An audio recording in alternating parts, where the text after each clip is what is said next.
इंतजार करो। उधर आदिल रात के अंधेरे में मुसल्ले पर बैठा अपने रब से गिड़गिड़ा रहा था। ऐ मौला, तू जानता है कि मैंने कभी किसी का बुरा नहीं चाहा। अगर ये आजमाइश तेरी तरफ से है तो मुझे सब्र दे, और अगर ये किसी की साजिश है तो मुझे उससे निकाल। अभी तहज्जुद का वक्त था कि आदिल के दरवाजे पर किसी ने जोर जोर से दस्तक दी। आदिल ने घबराकर दरवाजा खोला। सामने एक बूढ़ा मुसाफिर खड़ा था जिसके कपड़े धूल से अटे हुए थे और वो बहुत कमजोर लग रहा था। मुसाफिर ने हांफते हुए कहा, बेटा, क्या तुम वही आदिल हो जो अनाज का व्यापार करता है? आदिल ने कहा, जी बाबा, मैं वही बदनसीब हूं जिसका सब कुछ जलकर राख हो गया। मैं आपकी क्या सेवा कर सकता हूं? बूढ़े मुसाफिर की आंखों में चमक आ गई। उसने अपनी कमर से बंधा एक पुराना चमड़े का थैला निकाला और आदिल की तरफ बढ़ा दिया।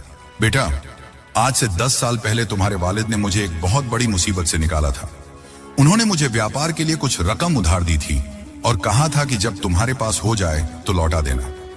मैं बरसों तक परदेश में रहा, बहुत कमाया, लेकिन जब वापस लौटा तो पता चला कि तुम्हारे वालिद इंतकाल कर गए।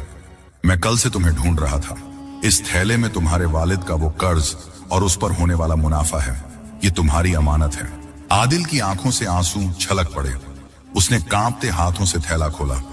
उसमें सोने के इतने सिक्के थे कि न सिर्फ सेठ हारून का कर्ज उतर सकता था, बल्कि एक नया कारोबार भी शुरू किया जा सकता था।